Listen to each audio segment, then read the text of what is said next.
ಉಪವಾಸ ಸರಿಯಾಗಿ ಮಾಡಿದಾಗ ನಿಶ್ಶಕ್ತಿಯಾಗುವುದಿಲ್ಲ. ಅದು ಬಲವೃದ್ಧಿಗೆ ಸಹಕಾರಿ. ಉಪವಾಸದಿಂದ ದೇಹ ಮತ್ತು ಮನಸ್ಸು ಹಗುರವಾಗುತ್ತದೆ.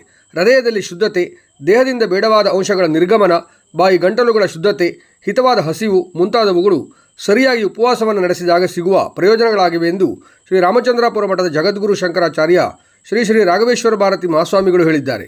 ಗೋಕರ್ಣದ ಅಶೋಕಿಯ ಮೂಲಮಠದ ಪರಿಸರದಲ್ಲಿ ನಡೆಯುತ್ತಿರುವ ಅನ್ನಬ್ರಹ್ಮ ಚಾತುರ್ಮಾಸ್ಯದ ಧರ್ಮಸಭೆಯಲ್ಲಿ ಅನ್ನಂಬ್ರಹ್ಮ ಮಾಲಿಕೆಯಲ್ಲಿ ಉಪವಾಸದ ಕುರಿತಾಗಿ ಪ್ರವಚನ ಅನುಗ್ರಹಿಸಿದ ಶ್ರೀಗಳು, ಉಪವಾಸದಲ್ಲಿ ಹಲವಾರು ವಿಧಗಳಿದ್ದು, ನಾವು ಯಾವುದಾದರೂ ವಿಷಯದಲ್ಲಿ ತಲ್ಲೀನರಾದಾಗ ನಡೆಯುವ ಉಪವಾಸ ಒಂದು ರೀತಿಯಾದರೆ, ಧರ್ಮಶಾಸ್ತ್ರದ ಪ್ರಕಾರ 3 ರೀತಿಯ ಉಪವಾಸಗಳಿದ್ದು, ದಿನದಲ್ಲಿ 2 ಹೊತ್ತು ಮಾತ್ರ ಊಟ ಮಾಡಿ ನಡುವೆ ಯಾವುದೇ ಆಹಾರ ಸ್ವೀಕರಿಸದೇ ಇರುವುದು ನಿತ್ಯೋಪವಾಸ ಎನಿಸಿಕೊಂಡರೆ, ಏಕಾದಶಿ ಶಿವರಾತ್ರಿಗಳಲ್ಲಿ ಮಾಡುವ ಉಪವಾಸವು ವ್ರತೋಪವಾಸ ಹಾಗೂ ಕ್ರಶ್ಚ ಎಂಬ ಉಪವಾಸ ವಿಧಿಯು ಪಾಪವನ್ನು ತೊಳೆದುಕೊಳ್ಳುವ ವಿಧವಾಗಿದ್ದು, ಶಾಸ್ತ್ರಗಳಲ್ಲಿ ಅನೇಕ ವಿಧವಾದ ಕ್ರಶ್ಚ ಉಪವಾಸವನ್ನು ಸೂಚಿಸಲಾಗಿದ್ದು, ಬೇರೆ ಬೇರೆ ಪಾಪಗಳನ್ನು ತೊಳೆದುಕೊಳ್ಳಲು ಇರುವ ಪ್ರಾಯಶ್ಚಿತ ಉಪವಾಸಗಳು ಇವಾಗಿವೆ ಎಂದರು.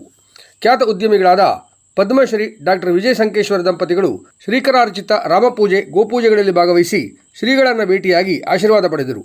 ಸಿದ್ದಾಪುರ ಹವ್ಯಕ ಮಂಡಲದ ಬಾನ್ಕುಳಿ, ಇಟಗಿ, ದೊಡ್ಡಮನೆ, ಚಪ್ಪರಮನೆ, ತಾಳಗುಪ್ಪ, ಇಡುವಾಣಿ ವಲಯಗಳ ಪರವಾಗಿ BS ಮಂಜುನಾಥ್ ಶರ್ಮಾ ದಂಪತಿಗಳು ಗುರುಭಿಕ್ಷಾ ಸೇವೆ ನೆರವೇರಿಸಿದರು.